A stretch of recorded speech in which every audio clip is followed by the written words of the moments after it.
Fly home. Don't say anything to your mother and brother. That text came in at 6:47 a.m. while I sat on a sunlit balcony in Hilton Head Island, watching my mother laugh for the first time in 21 years, at something my brother said. An unknown number. No name. 7 words that turned my stomach to ice. 12 hours later, I was standing in the arrivals hall of Hartford Bradley Airport. A man in a gray suit held a sign with my name. Next to him, 2 police officers, and what they showed me in that conference room. I don't remember hitting the floor. I just remember waking up to fluorescent lights and a paramedic asking me to count backward from 10. That was 4 months ago. I still don't sleep through the night, but I need to tell you everything, because what my family did, and what I did about it, changed who I am forever.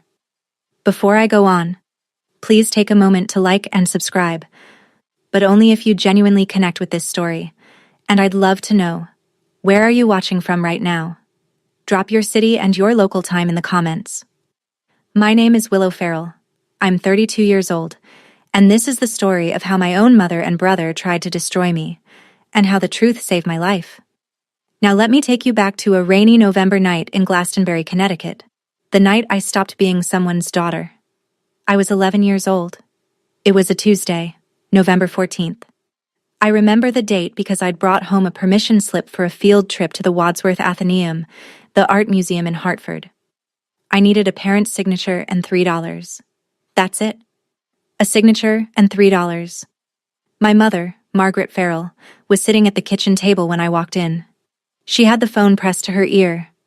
Her voice was calm, flat, like she was reading a grocery list. "It's done," she said. "She's leaving tonight." I didn't know who she was talking to. I still don't.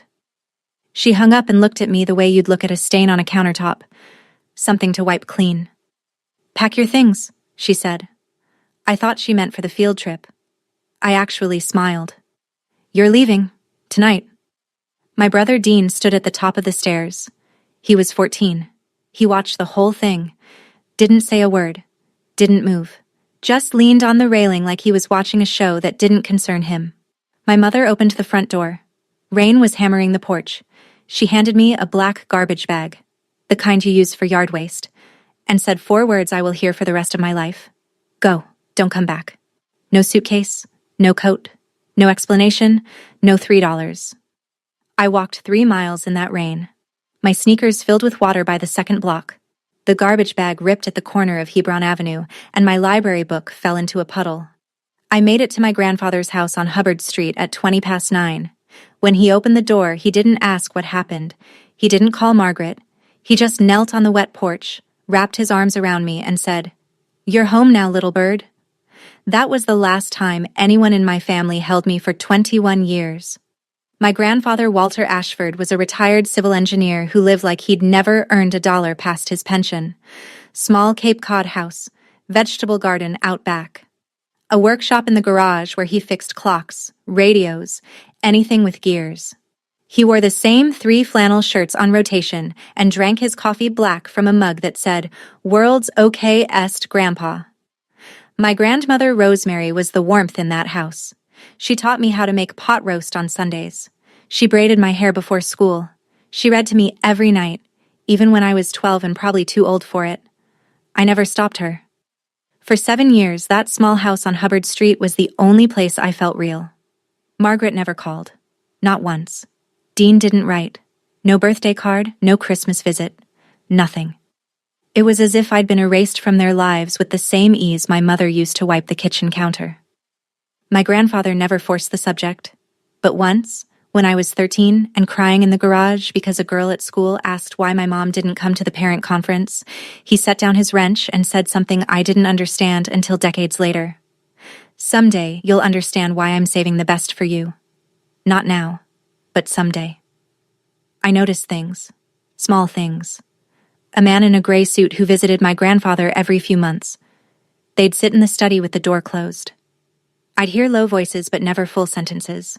When I asked who the man was, Grandpa said, "An old friend helping with paperwork." I didn't push. I was just grateful to have a home.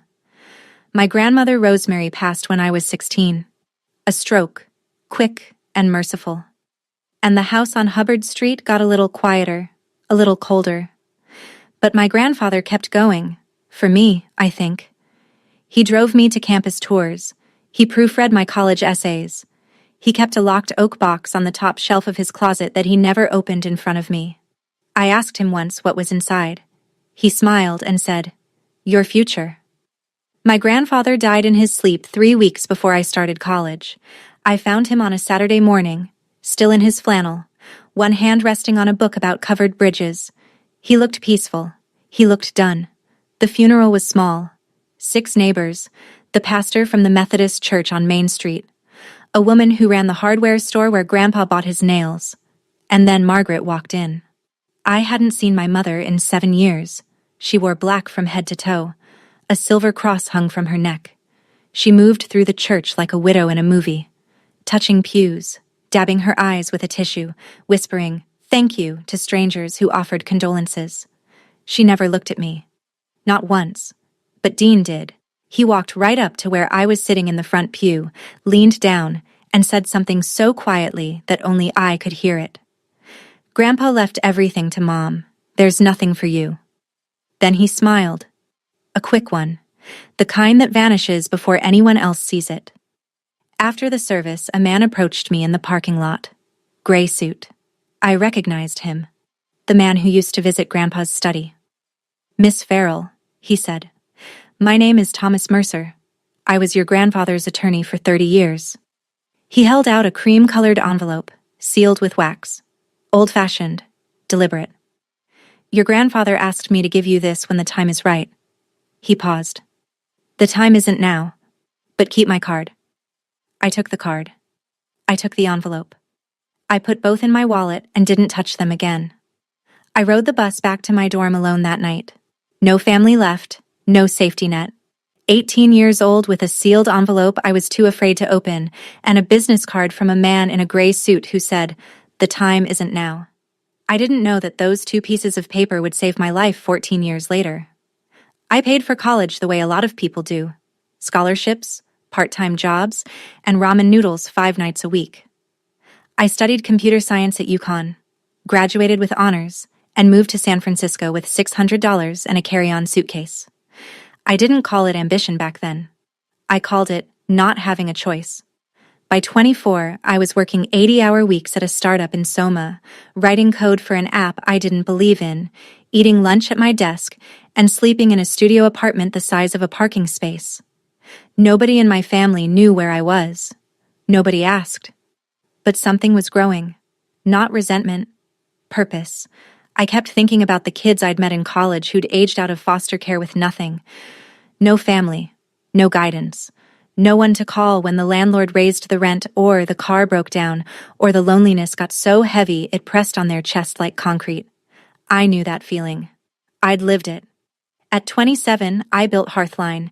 It was a simple platform. Match kids aging out of the system with volunteer mentors who'd show up. Not charity. Presence. Someone to answer the phone. By 30, a venture fund believed in it enough to invest. The company was valued at $47 million. On paper, I was wealthy. In practice, I was still the girl in sneakers walking 3 miles in the rain. My only real friend was Grace Kimball, a nurse I'd met at the UConn Library freshman year. She was from Brockton, Massachusetts. Direct, stubborn. The kind of person who'd tell you your haircut was terrible before asking how your day went. Grace knew everything about my past, and she had one rule about my family. "If they ever come back," she told me once over Thai food in the Mission, "it's not because they miss you, it's because they need something." I believed her. Mostly, but there's a difference between believing something in your head and believing it in the part of you that still keeps a garbage bag in the back of your closet, just in case. One night, years later, I found a line buried in my UConn financial aid records. Part of my scholarship had been funded by an anonymous educational trust. No name, no trail, just a deposit every semester like clockwork. I couldn't trace it. But I had a feeling I already knew. The call came on a Wednesday, 9:14 p.m. Pacific Time. I was on my couch in San Francisco, half watching a documentary about bridge engineering, a habit I'd inherited from Grandpa. when my phone lit up with a Connecticut area code. I almost didn't answer. I wish I hadn't. Willow? The voice was older, shakier, but unmistakable. It's your mother. Silence. Mine, not hers. I know I don't deserve this call. She told me she'd been diagnosed with early-stage cancer. She said she'd been going to church every week. She said she'd changed. She said the word sorry 4 times in 2 minutes, and each time it sounded more rehearsed than the last. Then she said the thing that cracked me open. I want us to be together. All of us. Before it's too late. A vacation. Hilton Head Island. As a family. She paused. Dean wants to apologize too. I said no. She cried. I hung up and called Grace. Cancer card? Grace said. Classic manipulation. Don't go. I didn't sleep for 3 nights. I stared at the ceiling and argued with myself the way only someone who's been abandoned can argue. Half logic, half that desperate little voice that still whispers, maybe this time will be different. On the 3rd night, I picked up the framed photo on my nightstand. Me and Grandpa, sitting on his porch, the summer I was 15. He was smiling like he knew something I didn't. He'd want me to try. I was sure of it. I called Margaret back. I'll come. 3 days, not 5. I'm booking my own flight and my own room. She agreed to everything instantly. No pushback? No negotiation. That should have been my first warning. 20 minutes later, a text from an unknown number. Be careful. 2 words. No name. I thought it was spam. I deleted it. That was my second warning. And I missed it completely. Hilton Head in late September is the kind of beautiful that feels borrowed, like it can't possibly last. Spanish moss, salt air, sunset light that makes everything look like a painting someone forgot to sign.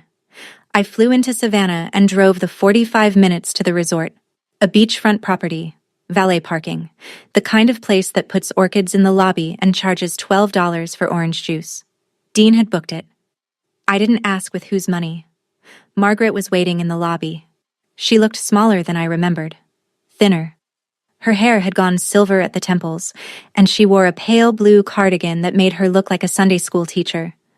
When she saw me, she opened her arms and started crying before I even reached her. You're so beautiful, she said into my shoulder. You look just like your grandmother. Dean stood behind her, taller now, broader, a pressed linen shirt, leather watch, salon-quality smile. He extended his hand like we were meeting at a business conference. Hey sis, long time. He introduced his girlfriend, Amber Jennings. 28. Blonde hair, straight teeth, quick laugh. She shook my hand with both of hers and said, I've heard so much about you. In a voice that sounded like customer service. Dinner that first night was almost normal. Almost. Margaret talked about her church group. Dean talked about his real estate career. Amber laughed at all of Dean's jokes. Nobody mentioned the 21 years, but I noticed things. Dean asked twice what I did for a living. Then he asked if I rented or owned. Then, are you comfortable? Financially, I mean. Families should take care of each other. I gave vague answers, smiled, ate my fish, and when I got back to my room, I checked my phone. A new text from that same unknown number.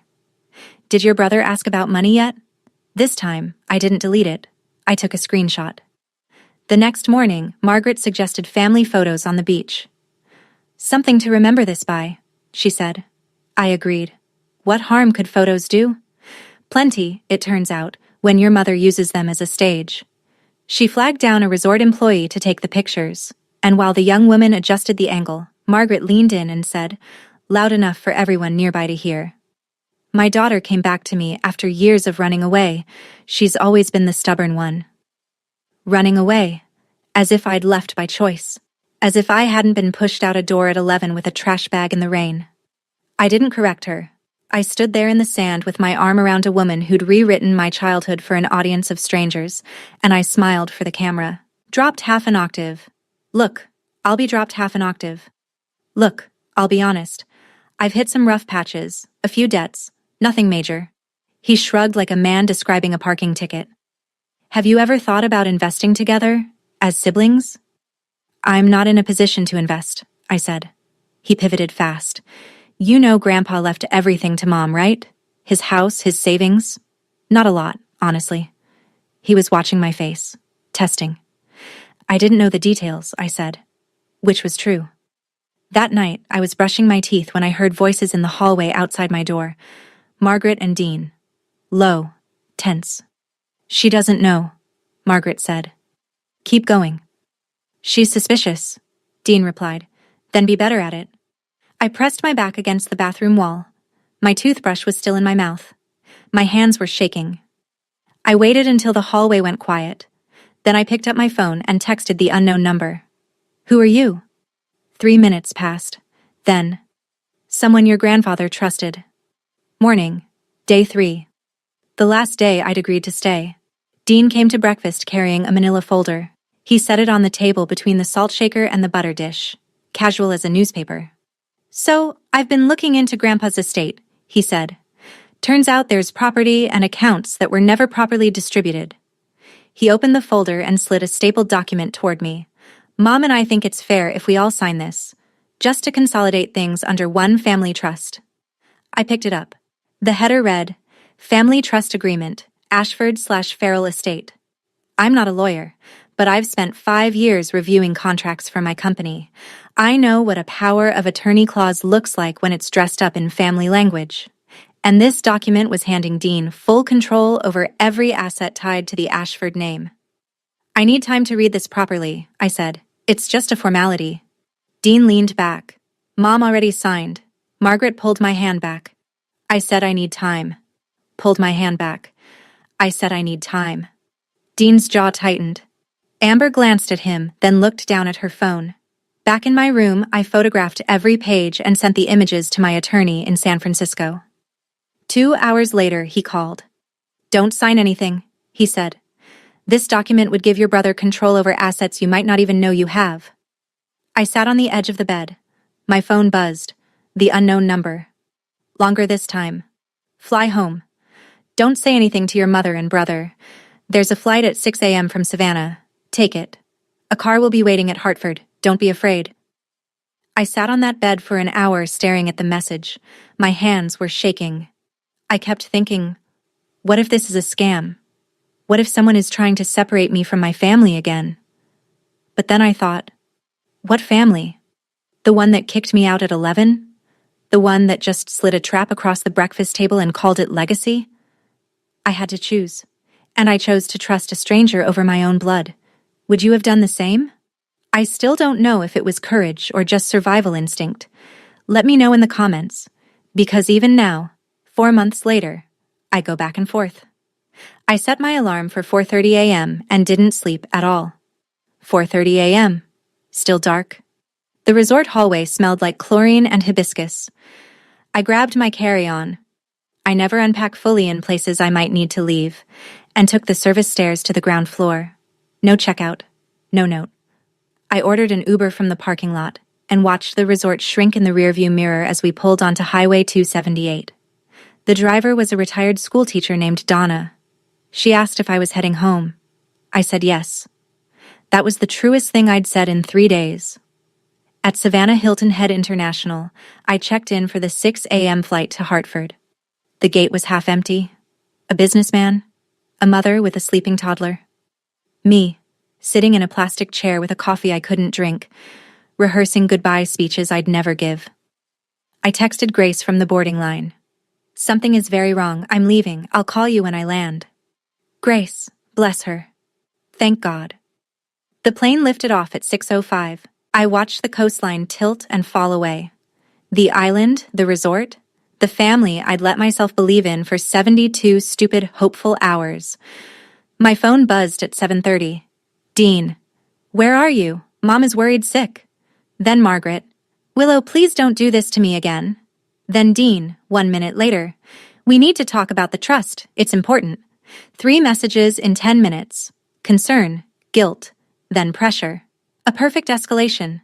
I'd watched Margaret do this my whole childhood. The soft open, the wounded middle, the sharp close.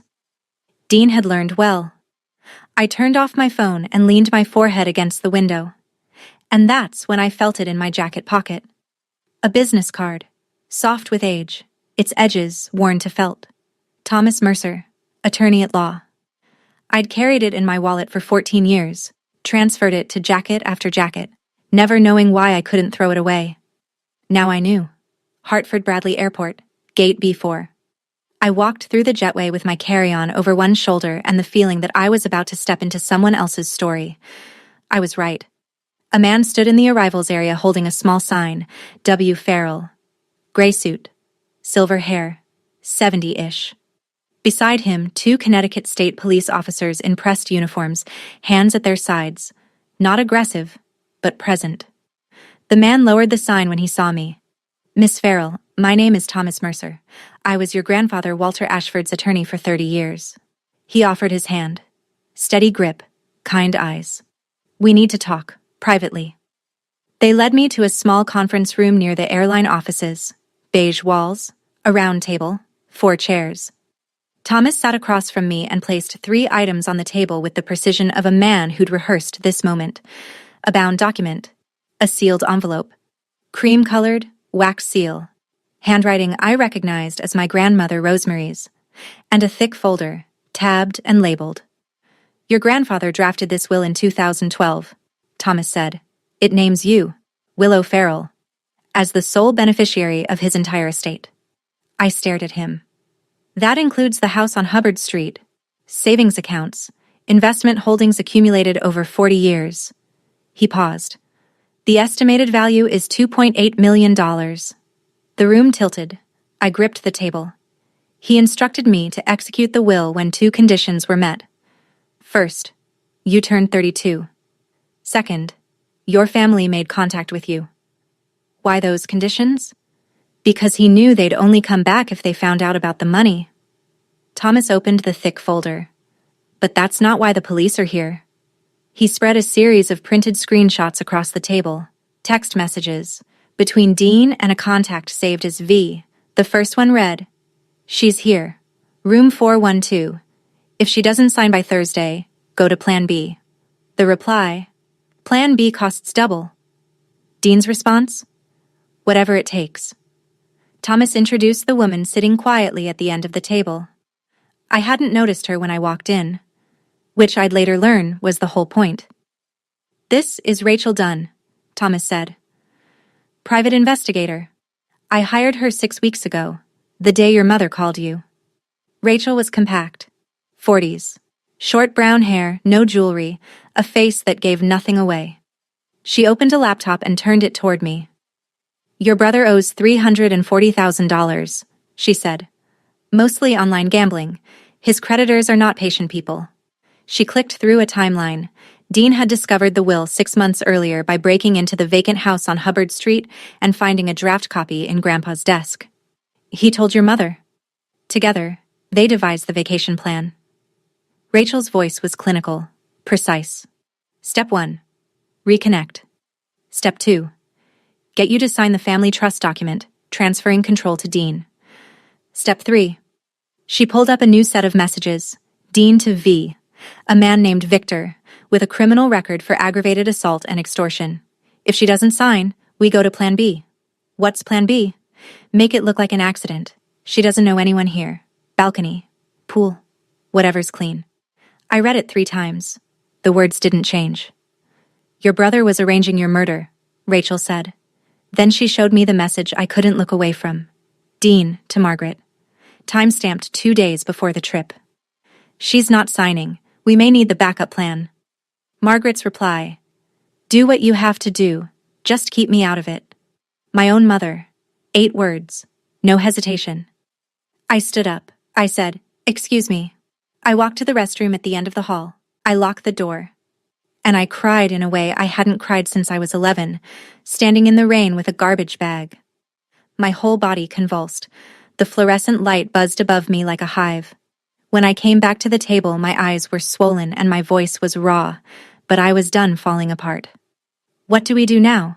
I said. Thomas began explaining the next steps: legal filings, coordination with law enforcement, protective measures. He was halfway through a sentence about a restraining order when the room narrowed to a pinpoint and the floor rushed up to meet me. I woke on my back. A paramedic was kneeling beside me, pressing 2 fingers to my wrist. "You're okay," he said. "Your blood pressure dropped. Can you count backward from 10? I counted. I stared at the ceiling tiles. I thought about Grandpa opening the door in the rain, kneeling on the wet porch, not asking questions. He knew this would happen. Maybe not the details. Not Victor, not the balcony, not the pool. But he knew the shape of it. He knew what Margaret and Dean were capable of, and he spent his last years building a wall between them and me. Thomas sat in the chair beside me, patient as a clock. He handed me a paper cup of water. "Take your time," he said. "But don't take too long. Your brother doesn't know you've left yet." I sat up, drank the water, steadied my voice. "I don't want revenge," I said. "I want the truth on the table. All of it." Thomas nodded like he'd been waiting for exactly those words. Then he reached into his briefcase and set down the sealed envelope. Cream-colored, wax seal, my grandmother's handwriting. The same one he'd given me at Grandpa's funeral 14 years ago. "You never opened it," he said. I hadn't. I'd carried it across 6 apartments, 4 cities, and 1 entire career. It had traveled in jacket pockets and shoeboxes and the bottom of filing cabinets. I'd touched it 100 times and never broken the seal. "Open it when you're ready," Thomas said. "Your grandmother Rosemary wrote it the week before she passed." I slipped the envelope into my bag. Not yet, but soon. First, I had a brother to stop. Thomas arranged a room at a hotel in Hartford.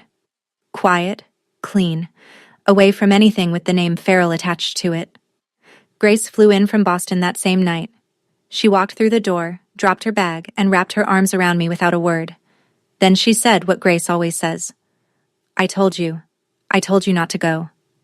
"I know." I leaned into her shoulder. "But if I didn't go, they would have found me eventually." She didn't argue. She knew I was right. While Grace ordered room service, I couldn't eat.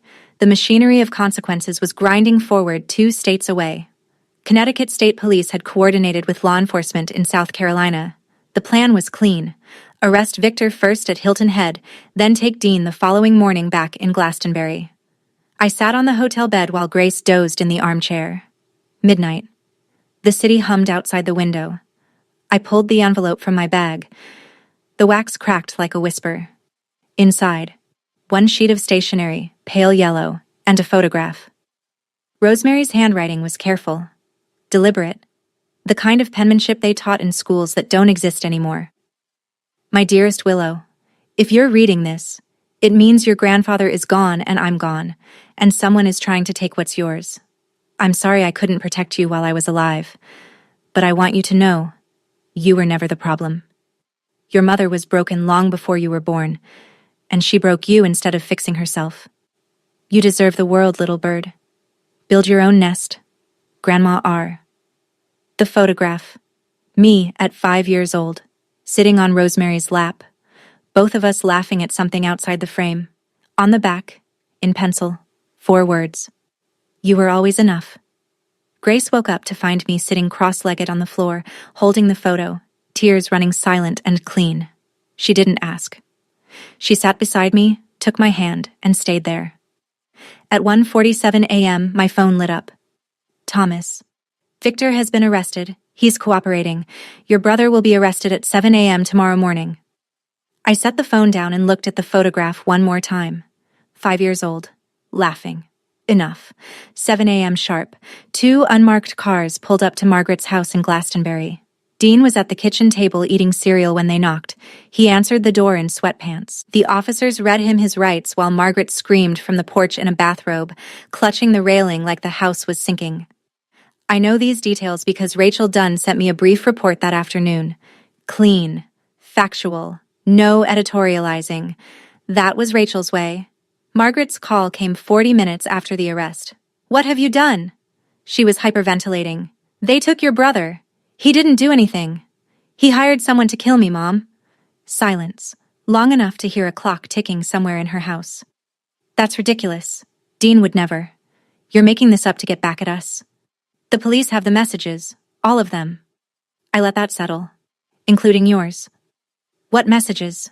I read it from the screenshot on my phone, word for word. "Do what you have to do, just keep me out of it. That was you. 10 seconds of nothing, then quieter. That was about the trust documents, not about hurting you. That's for the judge to decide.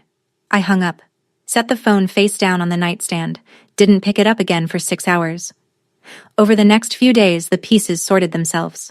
Dean was held without bail. The nature of the charge, plus Victor's cooperation, made him a flight risk. Amber Jennings vanished. Checked out of the resort the morning of Dean's arrest, canceled her phone number, left no forwarding address. Thomas called that evening. We need to move on the inheritance claim. Your grandfather's property in Glastonbury has been sitting empty for 14 years. He paused. He left instructions about what to do with it. Margaret, meanwhile, had already hired an attorney. Within 24 hours, her lawyer filed a motion to invalidate the will, claiming Grandpa Walter had lacked testamentary capacity when he signed it. The fight for the truth was just beginning. Margaret had always been better at narrative than truth. Within 48 hours of Dean's arrest, she transformed herself from complicit mother into grieving victim. She posted on her church group's Facebook page, the one with 900 members and a shared prayer list. My daughter is trying to steal her grandfather's inheritance and put my innocent son in jail. Please pray for our family. It worked. My phone started ringing. Numbers I hadn't seen in 20 years. Some callers were polite, cautious even. Others were not. A woman from Margaret's Bible study left a voicemail calling me ungrateful. A man whose name I didn't recognize said I should be ashamed of what I was doing to my poor mother. I didn't respond to any of them. There was no point in fighting a story that had been running for 21 years, but then a call came from someone I didn't expect. Willow? This is Patricia Boyd. I lived 3 houses down from your mother on Sunset Terrace. I remembered her. Barely. A tall woman with garden gloves who waved from her driveway. Your mother told everyone you ran away at 11 because you were a troubled kid, Mrs. Boyd said. Her voice was steady but thin. I believed her for 20 years. She paused. But last week I saw the police report. What police report? The night you left. A neighbor, me, actually, called the police because I saw a child walking alone in the rain carrying a garbage bag. An officer went to your mother's house. She told him you'd gone to stay with relatives voluntarily. They closed the case. A police report. Filed the night I was thrown out. Margaret had lied to the officer's face and the case had simply disappeared. I didn't know about any of it. I'm calling because I owe you an apology, Mrs. Boyd said. I should have followed up. I should have looked harder. I didn't. Thomas later confirmed. Grandpa Walter had kept a copy of that police report. It was in the file alongside the will. He'd known about it from the beginning. And then Thomas told me something that broke me open all over again. Your grandfather tried to get legal custody of you, multiple times. Margaret threatened to accuse him of abuse if he didn't back off. He chose to protect you from the shadows instead. My grandfather had fought for me, and my mother had used a lie like a loaded gun to stop him. I didn't fight back on social media. I didn't post a rebuttal. I didn't call Margaret's church friends to plead my case. Instead, I did what Grandpa taught me. I built something. Thomas filed the petition to validate the will with the Hartford Probate Court. The hearing was set for 2 weeks out. Margaret's attorney had already submitted the diminished capacity argument, claiming Grandpa Walter was mentally unfit when he signed. It was a common tactic, Thomas said, and almost always a losing one when the signer had a clean psychiatric evaluation on file, which Grandpa Walter did, dated 2 weeks before the will was signed, conducted by Dr. Alan Fielding, a board-certified psychiatrist still practicing in New Haven. Full competency confirmed. But Thomas had more. He arrived at the hotel one afternoon carrying a wooden box. Oak. Old. Brass latch. I recognized it instantly. The box from Grandpa's top shelf. The one he never opened in front of me. Your grandfather's house has been sealed since his death, Thomas said. This was in the master closet. He left instructions that I should give it to you when the legal process began. I opened it. Inside, 7 leather-bound notebooks, Grandpa Walter's handwriting, a diary spanning 7 years, from the year I moved in to the year he died. I opened the first one at random, March 2009, called Margaret again. She said Willow is better off without this family. Maybe she's right, but not in the way Margaret means it. He'd documented everything, every phone call to Margaret, every refusal, every legal attempt to bring me home, every quiet act of protection that I never knew about. Your grandfather didn't just plan for your future, Thomas said, adjusting his glasses. He documented the past. He knew this fight was coming. I called Mrs. Boyd that evening. Would you be willing to testify? I asked. About what you saw that night? About Margaret telling the police I'd gone to stay with relatives? Yes, she said, without hesitation. I should have done it 21 years ago. Meanwhile, Grace helped me connect with a nonprofit organization that specialized in transitional housing for youth aging out of foster care. Grandpa's house on Hubbard Street had been empty for 14 years. His will included a specific note about the property.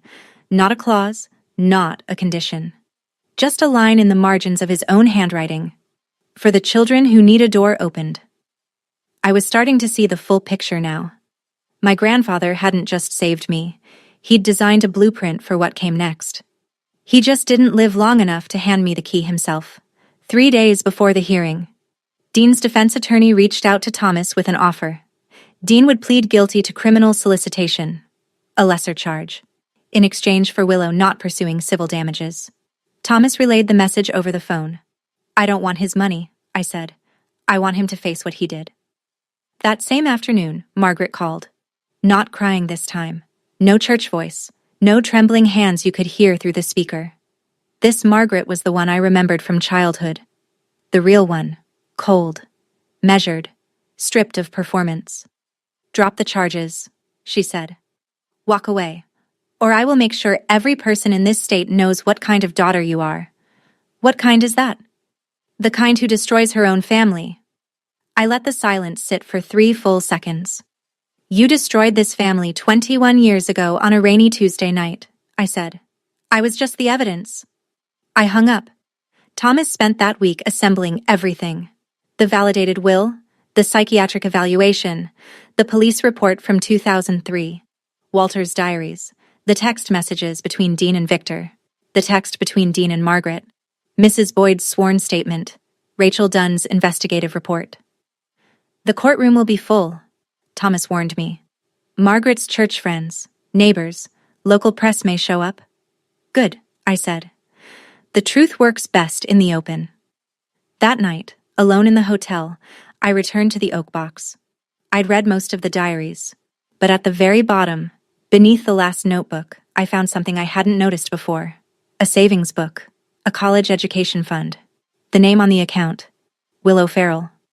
Opened the day I was born. The final entry was a deposit dated 3 months before Grandpa died, and on the last page, in his careful engineer's handwriting, for the nest you'll build yourself. Sitting there, holding that savings book with my name on it, a name my grandfather wrote on the day I was born, I realized something. He never forgot me, not for a single day. Even when I thought I was completely alone in the world, someone was quietly building a floor beneath me so I wouldn't fall through. I wonder, have you ever discovered, years later, that someone loved you in silence? That the luck you thought you had was actually someone's careful, invisible plan to keep you safe? If you have, I'd love to hear about it in the comments. I think we don't say these things often enough. I closed the box, set my alarm, and laid out my clothes for court. Tomorrow, the truth would have a room full of witnesses. Hartford Probate Court, Courtroom 3B, 9:15 on a Tuesday morning. The room was full. Margaret's church friends filled one side, a cluster of women in modest blouses, clutching purses, whispering. On the other side, Mrs. Boyd in a navy dress. Grace, steady as a wall. 2 reporters from the Hartford Courant with notebooks open, a sketch artist, and scattered throughout, neighbors from Glastonbury who'd come because small towns run on stories, and this was the biggest one in decades. Margaret sat at the respondent's table. Black dress, silver cross, a tissue balled in her right hand. Her attorney, a slender man with rimless glasses, shuffled papers with a confidence that would dissolve within the hour. The hearing opened.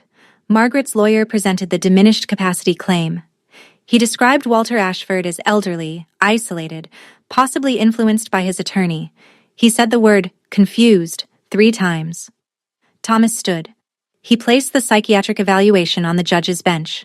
Signed, dated, unambiguous. Full cognitive competency, confirmed by Dr. Alan Fielding, 2 weeks before the will was executed. Then he opened the diary. He read aloud the entry from November 14th, 2003. The night I was thrown out. Grandpa's handwriting. Grandpa's words. Margaret called at 9 p.m., said she put Willow out. The child walked 3 miles in the rain to my door. She was 11. She was shaking. I called Margaret back. She said, "Keep her. I don't want her." The courtroom went quiet. Not church quiet. Grave quiet. Margaret shot to her feet. "That's a lie. He made that up." "Sit down, ma'am," the judge said. Thomas called Mrs. Boyd to the stand. She walked slowly, hands folded. She described the night, the rain, the child, the garbage bag, the 911 call. She described the officer going to Margaret's house. She described what Margaret told him. She said her daughter had gone to stay with family, Mrs. Boyd said, voluntarily. She looked directly at Margaret. "That was a lie. I watched that little girl walk down the street soaking wet. There was nothing voluntary about it." One of the church women in the back set down her purse and didn't pick it up again. During the 15-minute recess, Margaret crossed the aisle and grabbed my wrist. Her grip was tight. Her eyes were dry now. No performance left. "You're killing me," she whispered. "Is that what you want?" I looked down at her hand on my arm. I removed it, gently, finger by finger, and met her eyes. "No, I just want the truth to have a voice." The judge returned. The room rearranged itself into silence. Thomas presented the final pieces, the psychiatric evaluation. The 2 signing witnesses, Dr. Alan Fielding and Martha Bowen, the town librarian. Both still alive, both prepared to confirm. The 20-year chain of custody that Thomas had maintained on every document. Clean, unbroken, airtight. The judge reviewed the file for 8 minutes that felt like 80. Then he spoke. "The court finds the will of Walter H. Ashford to be valid and duly executed. The petitioner, Willow Farrell, is recognized as the sole designated beneficiary." Margaret's head dropped. Not dramatically, not the way she'd performed grief at the funeral. This was real. Her shoulders folded in. Her attorney put his hand on her arm, and she shook it off. No one from the church pews moved to comfort her. Thomas wasn't finished. He informed the court that evidence pertaining to a related criminal matter, the conspiracy involving Dean Farrell, was being entered into the public record and forwarded to the criminal division. He presented the text messages, all of them. Dean to Victor. "Make it look natural. She doesn't know anyone here." Victor to Dean. "Plan B costs double." Dean to Margaret. "She's not signing. We may need the backup plan." And Margaret, in 8 words that echoed through that courtroom like a gunshot. "Do what you have to do. Just keep me out of it." The church women stared at Margaret as if she'd removed a mask they didn't know she was wearing. A reporter scribbled so fast her pen scratched audibly against her notepad. The judge noted that the criminal prosecution of Dean Farrell for criminal solicitation would proceed separately. Potential maximum sentence, 20 years. He turned to Margaret. "Ma'am, the contents of your communications may be subject to further review by the state's attorney. I'd advise you to consult your counsel." Margaret didn't move. She sat perfectly still, staring at the table, as if the world had gone on without her and she was just now noticing. I stood up, walked past her, didn't look down. "You've won," she said to my back. Quiet, stripped. "Happy now?" I stopped, didn't turn around. This was never about winning. I kept walking. Outside the courthouse, the September sun was almost offensive in its brightness. The world hadn't stopped. Traffic hummed. A man across the street was eating a hot dog. A reporter from the Current approached me on the steps. She was young, late 20s, ponytail, a recorder in her hand. "Ms. Farrell, do you have a comment?" I'd been thinking about this moment since the night I opened Rosemary's letter. Not rehearsing, deciding. What does a person say when the worst of her life becomes public record? She says what matters next. "My grandfather Walter Ashford spent his life building things," I said. "He built houses. He built futures. And even after he was gone, he built mine." The reporter waited. His home in Glastonbury has been empty for 14 years. I'm turning it into a transitional home for young people aging out of foster care. It's what he wanted. He wrote it down. What will it be called? Ashford Nest. I paused, because my grandmother once told me, build your own nest. Behind me, I heard Mrs. Boyd make a sound, a small intake of breath that turned into a sob she caught with her hand. The reporter asked the question I knew was coming. What about your mother? That's a private matter. Do you forgive her? 3 seconds of silence. I let them pass. Forgiveness is a process, I said. But boundaries are a decision. I've made mine. Grace stood a few feet behind me, arms crossed, smiling the way Grace smiles, more with her jaw than her mouth. She nodded once. Thomas shook my hand on the bottom step. Your grandfather would be proud. I know, I said. As the reporter walked away, Mrs. Boyd touched my arm. I want to volunteer at Ashford Nest, she said. Her eyes were red. I owe you 21 years. Then she added quietly, there are 3 other neighbors who saw things back then. We were all too scared of your mother to speak up. She straightened her shoulders. Not anymore. 1 week after the hearing, Margaret requested a meeting. She went through Thomas. I'd blocked her number the day of the trial. I agreed. Public place, neutral ground, a coffee shop on Main Street in Glastonbury called Bean and Spoke. Grace came along and sat one table over, pretending to read a magazine she was holding upside down. Margaret arrived without makeup. No cross necklace, no costume. She looked like a woman who'd been awake for a week, which she probably had. She'd aged 10 years in 7 days. She sat across from me and folded her hands. I'm sorry, she said. For which part? She blinked. For all of it. That's not specific enough for me to accept. Margaret started to cry. Quietly this time. No audience. No performance. I watched her face and tried to tell the difference between real tears and muscle memory. I couldn't. And for the first time in my life, I realized it didn't matter. I'm not going to press charges against you separately, I said. That's not mercy. It's just not worth my energy. But here's what's going to happen. She looked up. You will not contact me. You will not visit Ashford Nest. You will not speak about me publicly. If you do, Thomas has everything he needs to pursue conspiracy charges. I kept my voice flat, steady, the way you'd read the terms of a lease. This isn't a negotiation. I'm your mother, she said. You were, I said. You chose not to be, and I've accepted that. I stood, placed $8 on the table, my coffee and hers, picked up my jacket. Willow. I walked to the door. I didn't look back. Outside, the October air hit my face like cold water. Grace caught up with me on the sidewalk. You okay? No, I said, but I will be. We walked to the car in silence. Behind us, through the window of Bean and Spoke, Margaret Farrell sat alone at a table for 2, both coffees untouched, staring at nothing. The criminal trial came 3 months later.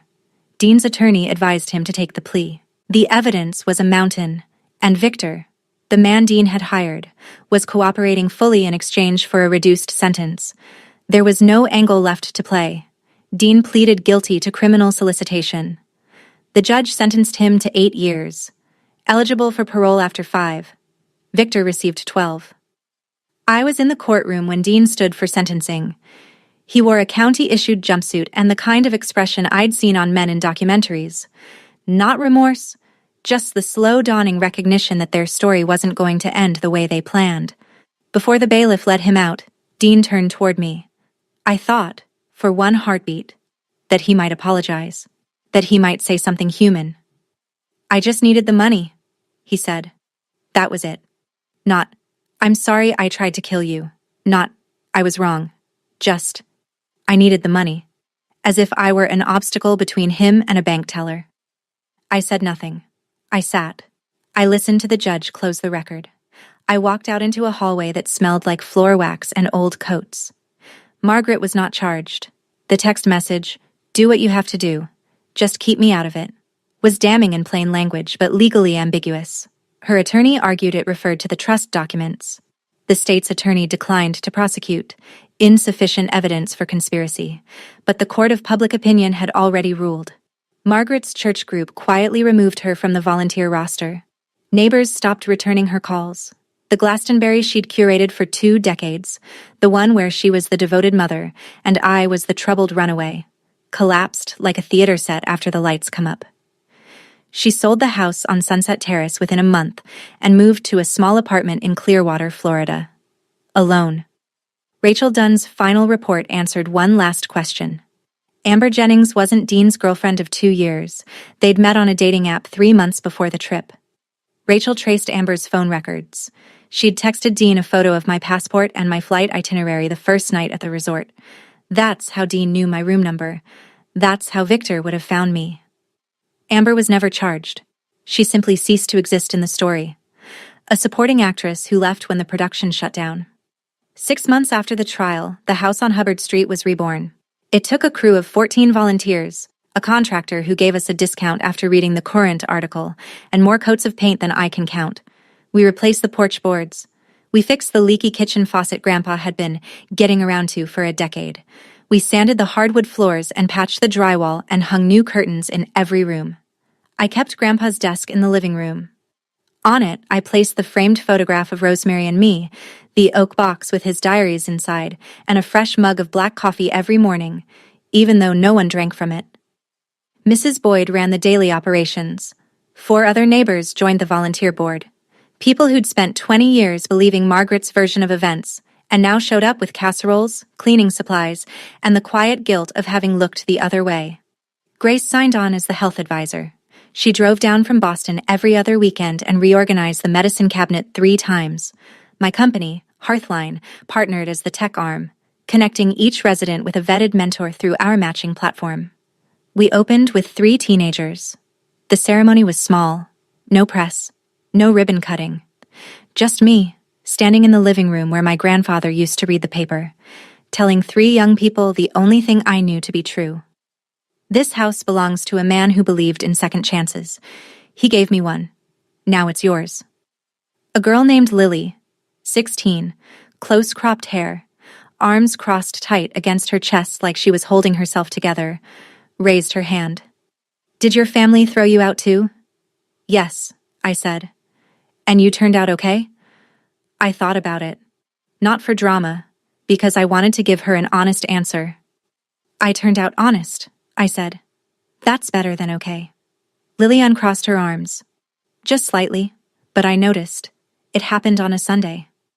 I was cleaning out the last of Grandpa's closet, the shelf behind the oak box, where old shoe boxes and tax folders had been stacked since the Clinton administration. At the bottom of the pile, I found a manila envelope, thick, heavy, sealed with clear packing tape and labeled in Grandpa's handwriting, "For Willow, when she's ready." Inside, 17 documents. Each one a petition for legal guardianship of a minor child, me, filed with the Connecticut Superior Court. The first was dated June 2003, 7 months after I arrived at his door. The last was from 2012, 2 years before he died. 17 petitions, 17 denials. Every single one had been contested by Margaret. Her objections were consistent. Walter Ashford is elderly. Walter Ashford is in declining health. Walter Ashford cannot provide a stable home environment.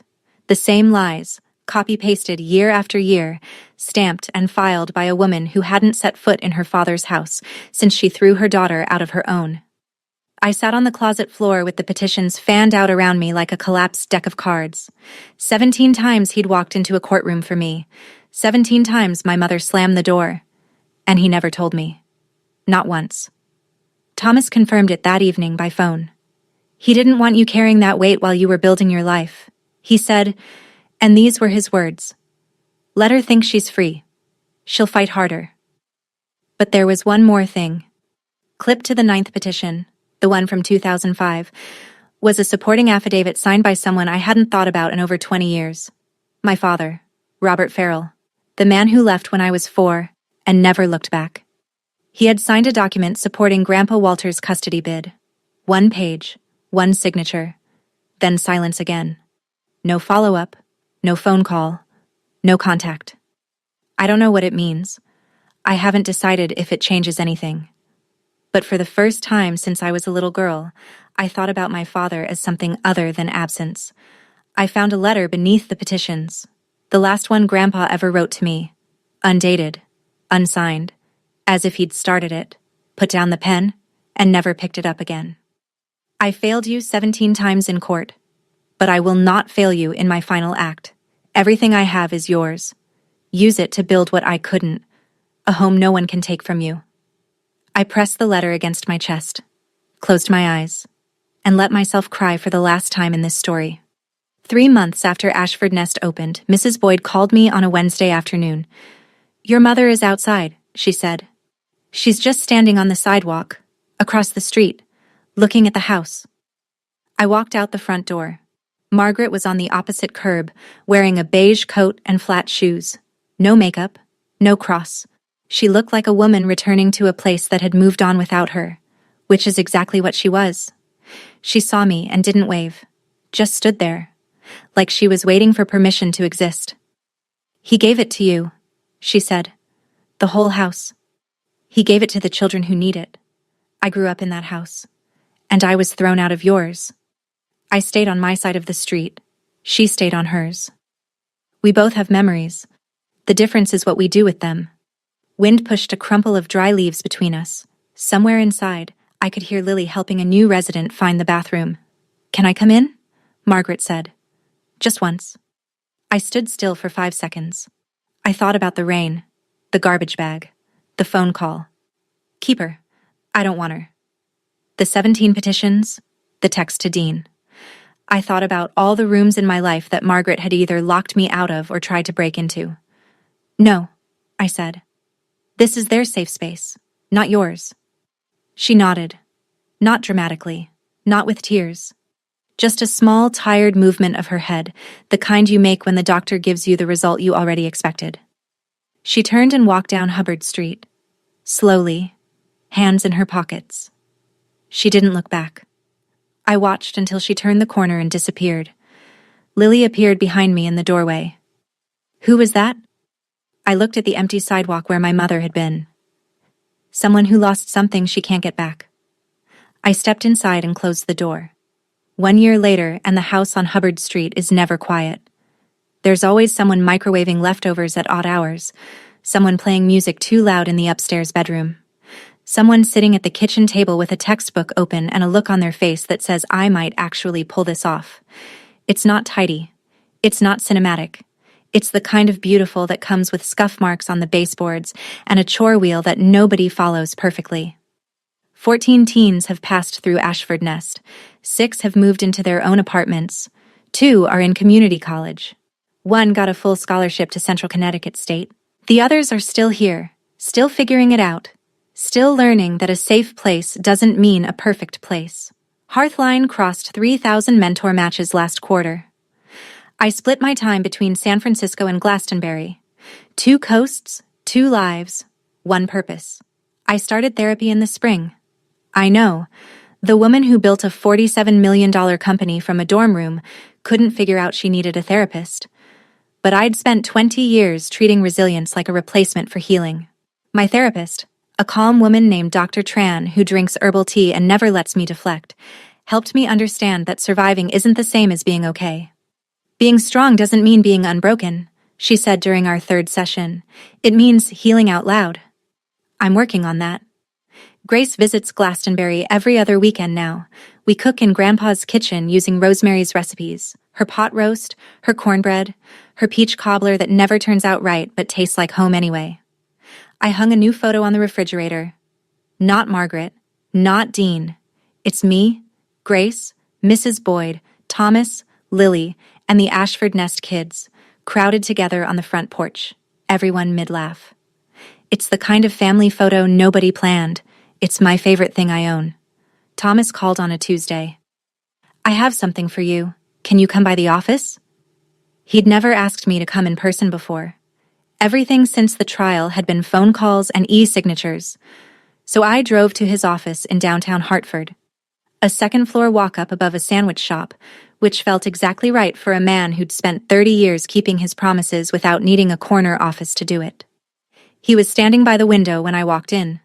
On his desk, a single envelope, cream-colored. No wax seal this time. Just my name in Grandpa's handwriting, slightly more unsteady than the last letter I'd read. Your grandfather left one final letter, Thomas said. He gave strict instructions. Deliver it exactly 1 year after the will was confirmed in court.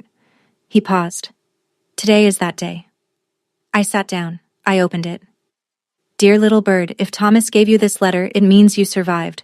I knew you would. I'm sorry I couldn't be there to see it.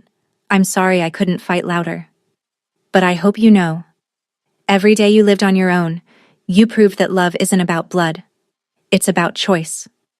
You chose to keep going. You chose to be kind when the world gave you every reason not to be. You chose to build instead of burn. I'm leaving you everything not because you need it, but because you'll use it right. Don't be angry at your mother forever. She's carrying a weight I couldn't lift for her. But don't let her carry it into your house either. Build your nest. Fill it with people who choose you back. I chose you. Every single day. Grandpa Walter. I folded the letter along its creases, placed it in my jacket pocket against my chest. Thank you, I said, for everything. Thomas took off his glasses, cleaned them with his tie, cleared his throat. It was the honor of my career, Willow. We shook hands. I held on a beat longer than usual. He let me. I walked down the stairs, past the sandwich shop, into the afternoon light, carrying a letter from a man who'd chosen me every single day, even the days I didn't know I needed choosing. That evening, Ashford Nest. Dinner was spaghetti. Overcooked, under-seasoned, made by a 17-year-old named Marcus who swore he followed the recipe. Nobody complained. 2 kids argued about basketball. Lily stole garlic bread off someone's plate. Mrs. Boyd told everyone to use napkins. After cleanup, Lily found me in the hallway with her laptop. Can you help me with my college essay? What's your topic? She shrugged, looked at the floor, then at me. The people who saved me. I sat on the bench beside her. Write about the person who saved yourself. That's a better essay. She didn't say anything for a second. Then she opened the laptop and started typing. Later, I sat on the front porch. Grandpa's porch. The same spot where he used to drink black coffee from his world's okayest grandpa mug and wave at Mrs. Boyd across the street. I looked down Hubbard Street, the same road I'd walked in the rain 21 years ago, trash bag over my shoulder, sneakers full of water. The same road Margaret had walked down 3 months ago, hands in her pockets, not looking back. The same road Grandpa had carried me in from the night I arrived at his door. The road hadn't changed, but I had. I pulled out my phone.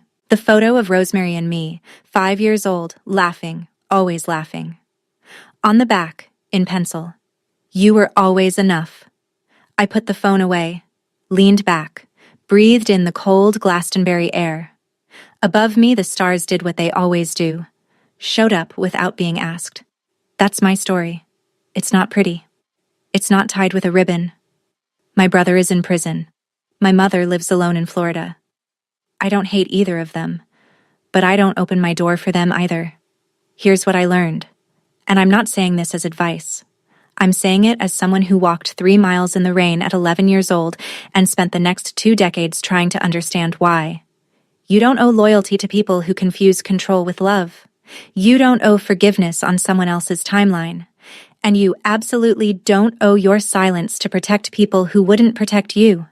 If you're in a family that makes you feel small, that makes you question whether you're worth the trouble of keeping. Let me say this as clearly as I can. Leaving is not betrayal. Boundaries are not cruelty. And building a life they didn't plan for you is not revenge. It's survival. My grandfather knocked on the same door 17 times for me. 17 petitions. 17 refusals. He never stopped. If no one has knocked on yours yet, consider this my knock. Build your nest. Thank you for staying until the end. If this story touched something real in you, hit the like button and share it with someone who needs to hear it today. If you have your own story about setting boundaries with family, about walking away and finding out it was actually walking toward something, the comments are yours. I read every single one. And if you want another story about someone who refused to stay small, Check the link in the description. I think you'll see yourself in it. Subscribe, and I'll see you in the next one.